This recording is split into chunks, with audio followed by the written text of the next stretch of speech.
Hello बच्चों, हम लोग टॉपिक लेके आए हैं कोल एंड पेट्रोलियम। कोल के बारे में आपने पिछले वीडियो में पढ़ चुके हैं कि कोल क्या होता है और ये कैसे इसका निर्माण होता है और इसके क्या क्या प्रोडक्ट्स हैं। अब हम पेट्रोलियम पे जोड़ देंगे। अब पेट्रोलियम क्या है, और ये 8th क्लास का टॉपिक है। 8th क्लास में साइंस में ये टॉपिक चलता है। तो यहाँ पे पेट्रोलियम जो है लैटिन वर्ड है और ये दो शब्द से बना हुआ है, पेट्रो एंड ओलियम। पेट्रो का अर्थ होता है चट्टान या रॉक, और ओलियम का अर्थ होता है तेल। यानी कि जो चट्टानों में से हमें तेल निकाला जाता है उसे पेट्रोलियम कहते हैं। ये एक जीवाश्म ईंधन है। आपको जीवाश्म ईंधन के बारे में मैंने बताया था कि जीवाश्म में जब जीव मर जाते हैं तो उससे जो ईंधन प्राप्त होता है उसे जीवाश्म ईंधन कहते हैं। तो पेड़ों से जो ईंधन प्राप्त होता है वो कोयला है।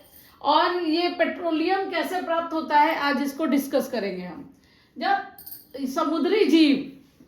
समुद्र है उसके अंदर समुद्री जीव जो है मर जाते हैं तो वो समुद्र के तल में जाकर बैठ जाते हैं। यहाँ पे मछली वगैरह जो भी जीव है वो सब तल में जाके बैठ जाते हैं और बहुत गहरे वो होते जाते हैं क्योंकि इनके ऊपर मिट्टी वगैरह जमा होते जाता है। लेयर पे लेयर मिट्टी की जमा होते जाती है और इनके अंदर ये गहरे चले जाते हैं और दबते जाते हैं। और यहाँ पे बहुत ज्यादा यहाँ पे वायु की अनुपस्थिति होती है। यहाँ वायु नहीं होती है, नो वायु, यानी हवा नहीं होती है। यहाँ पे वायु की अनुपस्थिति में ये जब दबते हैं और यहाँ पे हाई टेम्परेचर हो जाता है।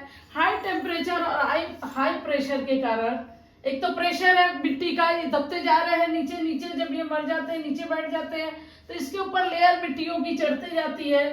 तो वहां पे हाई प्रेशर और हाई टेम्परेचर के कारण इनका ये किस रूप में बदल जाते हैं, पेट्रोलियम के रूप में बदल जाते हैं। तो आप देखेंगे कि जब आप फिगर देखेंगे तो आपको दिखाई देगा कि ये जो पेट्रोलियम है हमेशा मतलब इसको ड्रिल करके निकाला जाता है और ये पानी की लेयर के ऊपर होते हैं। क्यों ऐसा होता है? जब आप तेल और पानी मिलाते हैं, ये पेट्रोलियम होता है यहाँ पे, और ये काला रंग का पदार्थ है, गाढ़ा द्रव्य है, ये गाढ़ा द्रव है। तो ये काला और अप्रिय गंध वाला द्रव है। इसके बहुत से संघटक होते हैं। ये जब निकलता है तो इसमें से बहुत सी चीजें निकलती हैं। अब ये इसको बताएंगे कि कैसे निकलती हैं। तो ये ड्रिलिंग मशीन द्वारा ये समुद्र के अंदर खुदाई होती है और ड्रिलिंग मशीन जब डाला जाता है तो ये पेट्रोलियम बाहर आता है और इसके फिर उसका परिष्करण करते हैं हम, और उसका परिष्करण करके फैक्ट्रियों में ऑयल रिफाइनरी में ले जाया जाता है, ऑयल रिफाइनरी में, और वहां पे इसको अलग अलग करते हैं। अब इसके संघटक कौन कौन से हैं? पहले तो पेट्रोलियम आपने निकाल लिया, इसका शुद्धिकरण होगा, उसके अंदर से हमें मिलेगा पेट्रोल,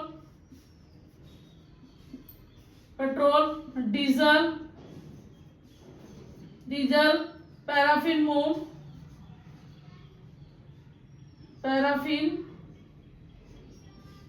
वैक्स मोम, पैराफिन वैक्स मिलेगा, केरोसिन ऑयल मिलेगा, एलपीजी गैस भी मिलेगा या नेचुरल गैस भी उसको कहते हैं, केरोसिन मिलेगा, फिर नेचुरल गैस आपको मिलेगा। जब इसको शुद्धिकरण ऑयल रिफाइनरी में ले जाया जाता है तो इसको ये सारी चीजें मिलती है। तो ये सबसे पहले ये जो पेट्रोलियम का जो ड्रिलिंग किया गया था, सबसे पहले पेट्रोल का कुआं कहाँ मिला था?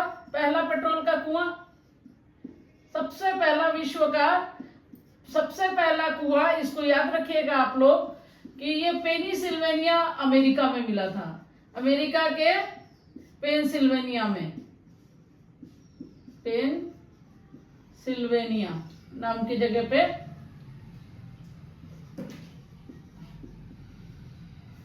मिला था।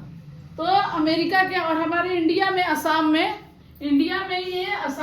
पहला कुआं खोदा गया था। इंडिया के असम में माकुम नाम के जगह पे, माकुम, यहाँ पर पहला कुआं खोदा गया था और ये 1859 में खोदा गया था।